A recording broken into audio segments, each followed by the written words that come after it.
Hello बच्चों, कैसे हो? तो आज हम व्याकरण में कुछ पढ़ने जा रहे हैं और उसका एक विषय है संज्ञा। तो आज हम संज्ञा पढ़ेंगे। संज्ञा से आप पहले भी पिछले क्लासों में पढ़े होंगे। संज्ञा किसे कहते हैं? तो इसका जो परिभाषा है वो आज हम देखते हैं। संज्ञा उन विकारी शब्दों को कहते हैं जिनसे किसी वस्तु, भाव और जीव के नाम का बोध होता है। अर्थात किसी प्राणी, वस्तु, स्थान, भाव के नाम को संज्ञा कहते हैं। मतलब इस संसार में किसी भी पदार्थ, प्राणी, वस्तु के अगर हम नाम को पुकारेंगे तो उसे हम संज्ञा कहेंगे।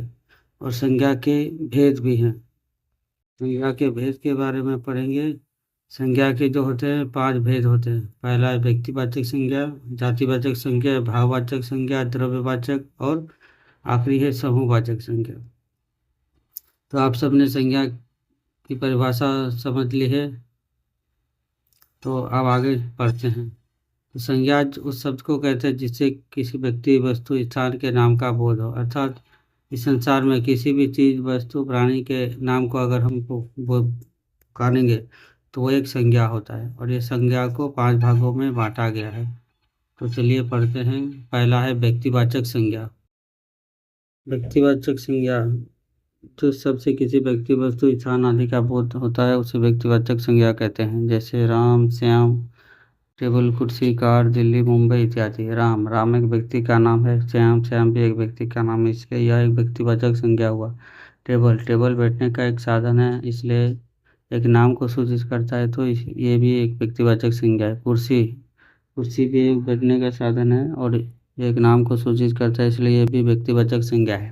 कार, यातायात का एक साधन है किंतु संपूर्ण यातायात नहीं है। कार एक माध्यम है, इसलिए इसे भी व्यक्तिवाचक संज्ञा के अंदर रखा गया है। दिल्ली, दिल्ली एक राज्य है, यह भी एक व्यक्तिवाचक संज्ञा है। मुंबई, मुंबई एक राज्य है, इसलिए यह भी एक व्यक्तिवाचक संज्ञा है। व्यक्तिवाचक संज्ञा के उदाहरण देखते हैं।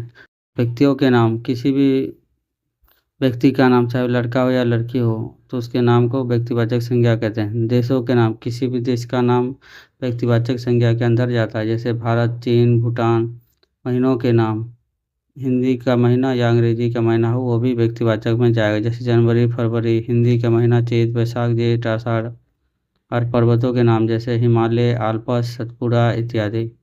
और महासागरों के नाम जैसे हिंद महासागर, प्रशांत महासागर, काला सागर, लाल सागर, ये सब, क्योंकि यह पूरी पृथ्वी में एक ही है। हिंद महासागर मतलब एक ही है, प्रशांत महासागर मतलब एक ही है, इसलिए यह एक व्यक्तिवाचक संज्ञा में जाएंगे। धार्मिक ग्रंथों के नाम जैसे रामायण, गीता, महाभारत। रामायण एक ही पुराण है, इसलिए एक व्यक्तिवाचक संज्ञा होगा। ऐतिहासिक घटनाओं के नाम जैसे 1857 की क्रांति, जालियांवाला बाग हत्याकांड, चोरा चोरी कांड इत्यादि, ये सब व्यक्तिवाचक संज्ञा के अंदर जाएंगे। अब दूसरा है जातिवाचक संज्ञा। दूसरा जो संज्ञा है वह है जातिवाचक संज्ञा।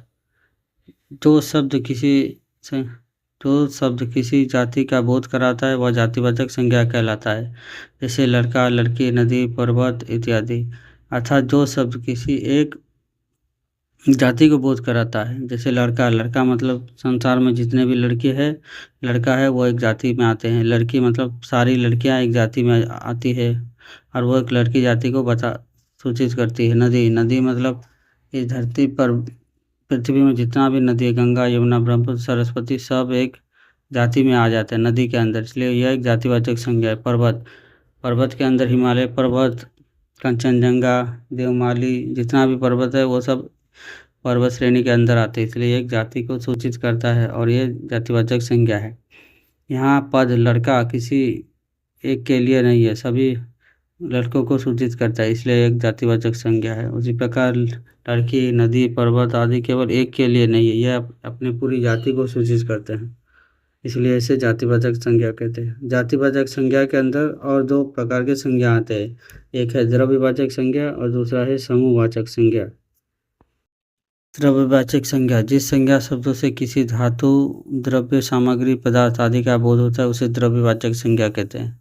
जैसे गेहूँ, चावल, घी, सोना, चांदी, तांबा, ऊन इत्यादि। द्रव्यवाचक संज्ञा में के कुछ उदाहरण है जिसे हम नाप और तोल सकते हैं, इस प्रकार के सामग्री को भी द्रव्यवाचक संज्ञा कहते हैं। जैसे गेहूँ, या भोजन की सामग्री है, इसे हम नाप या तोल सकते हैं। चावल, चावल भी भोजन की सामग्री है, तो एक द्रव्य के अंदर जाता है, इसलिए यह एक द्रव्यवाचक संज्ञा है। घी भोजन की सामग्री है, इसे भी हम नाप तोल सकते हैं। सोना आभूषण के लिए एक द्रव्य या पदार्थ है।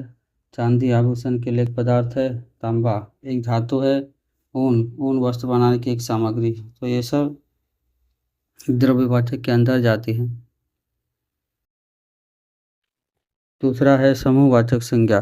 तीन संज्ञा शब्दों से किसी एक व्यक्ति का बोध ना होकर पूरे समूह या समाज का बोध होता है, उसे समूहवाचक संज्ञा कहते हैं। जैसे कि सेना, सेना मतलब सेना में 50 या 100 सेना होते हैं, उसको लेकर एक सेना का दल गठित होता है। पुलिस, पुलिस मतलब पुलिस के अंदर भी एक ग्रुप होता है, तो उसे समूहवाचक होता है। पुस्तकालय, पुस्तकालय मतलब लाइब्रेरी, उसके अंदर अनेक प्रकार के पुस्तक होते हैं, मतलब एक समूह होता है पुस्तकों का, तो उसे भी समूहवाचक संज्ञा में आता है। दल, समिति, आयोग, परिवार, ये सब समूहवाचक संज्ञा के अंदर। समूहवाचक संज्ञा के कुछ उदाहरण देखिए। सेना, सेना में कई सैनिक होते हैं, यहाँ समूह की बात हो रही है, इसलिए सेना एक समूहवाचक संज्ञा है। पुलिस, पुलिस हर स्थान, राज्य, देश में होते हैं, उसी बड़े रूप को इंगित किया जा रहा है।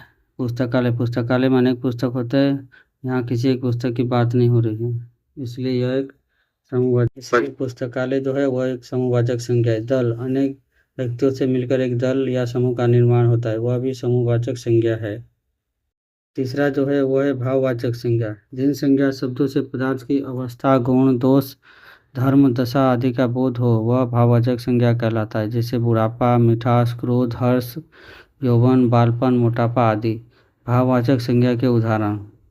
बुढ़ापा, जैसे बुढ़ापा जीवन की एक अवस्था है, वह एक भावना या अवस्था को समझाता है, इसलिए वह एक भाववाचक संज्ञा है। मिठास, मिठास मिठाई का गुण है, तो ये भाववाचक संज्ञा में जाता है। क्रोध, क्रोध एक भाव या दशा है, ये भी भाववाचक संज्ञा में आता है।